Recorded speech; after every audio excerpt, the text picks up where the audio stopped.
Mr. Secretary General, Mr. President, world leaders, and distinguished delegates, welcome to New York.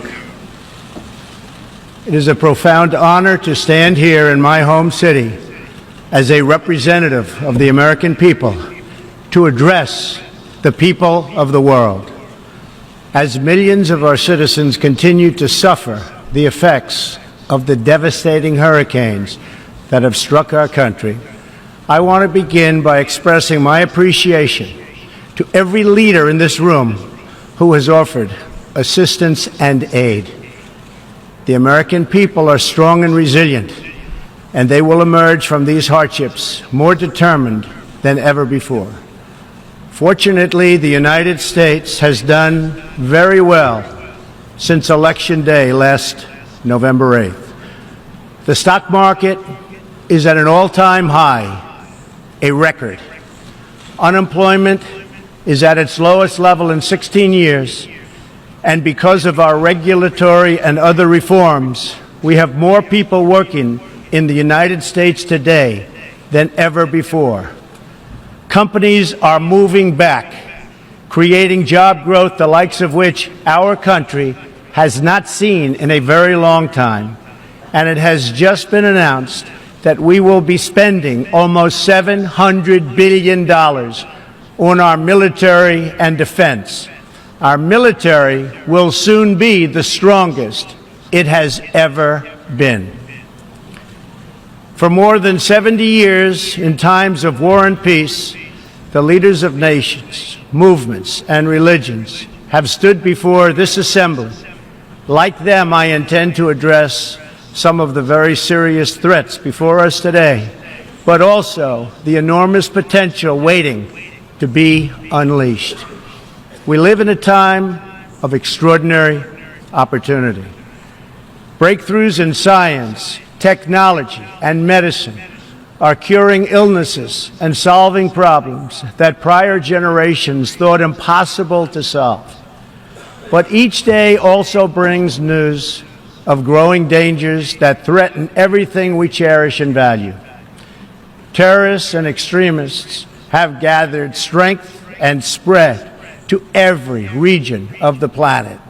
Rogue regimes represented in this body not only support terrorists, but threaten other nations and their own people with the most destructive weapons known to humanity.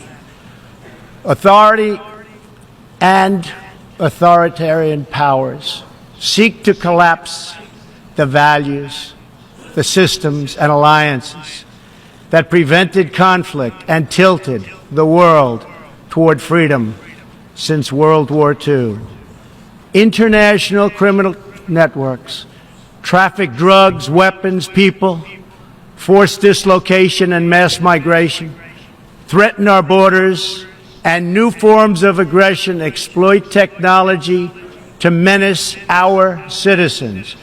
To put it simply, we meet at a time of both immense promise and great peril. It is entirely up to us whether we lift the world to new heights or let it fall into a valley of disrepair. We have it in our power, should we so choose, to lift millions from poverty, to help our citizens realize their dreams, and to ensure that new generations of children are raised free from violence, hatred, and fear. This institution was founded in the aftermath of 2 world wars to help shape this better future. It was based on the vision that diverse nations could cooperate to protect their sovereignty, preserve their security, and promote their prosperity. It was in the same period, exactly 70 years ago, that the United States developed the Marshall Plan to help restore Europe. Those 3 beautiful pillars, they're pillars of peace, sovereignty, security, and prosperity. The Marshall Plan was built on the noble idea that the whole world is safer when nations are strong independent, and free. As President Truman said in his message to Congress at that time, our support of European recovery is in full accord with our support of the United Nations. The success of the United Nations depends upon the independent strength of its members. To overcome the perils of the present and to achieve the promise of the future, we must begin with the wisdom of the past. Our success depends on a coalition of strong and independent nations that embrace their sovereignty to promote security, prosperity, and peace for themselves and for the world. We do not expect diverse countries to share the same cultures, traditions, or even systems of government, but we do expect all nations to uphold these two core sovereign duties: to respect the interests of their own people and the rights of every other sovereign nation. This is the beautiful vision of this institution, and this is the foundation for cooperation and success. Strong sovereign nations let diverse countries with different values, different cultures, and different dreams not just coexist, but work side by side on the basis of mutual respect. Strong sovereign nations let their people take ownership of the future and control their own destiny. And strong sovereign nations allow individuals to flourish in the fullness of the life intended by God.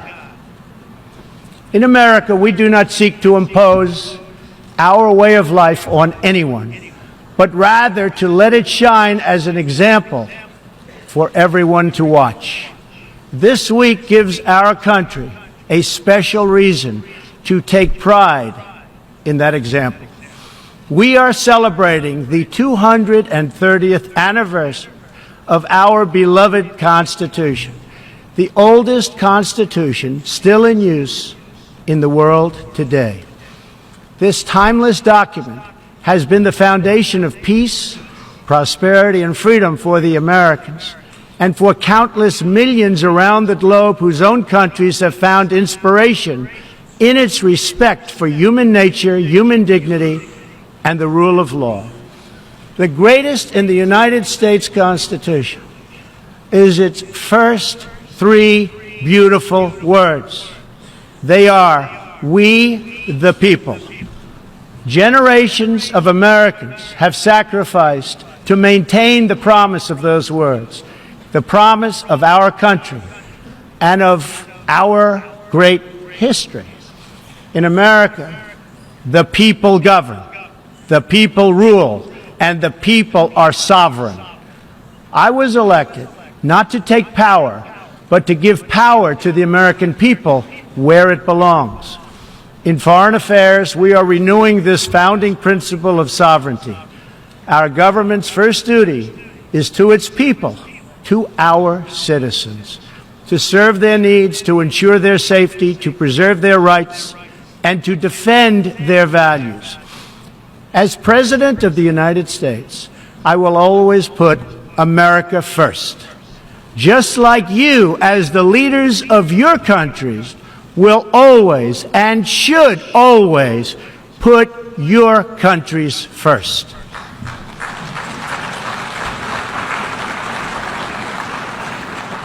All responsible leaders have an obligation to serve their own citizens, and the nation-state remains the best vehicle for elevating the human condition. But making a better life for our people also requires us to work together in close harmony and unity to create a more safe and peaceful future for all people.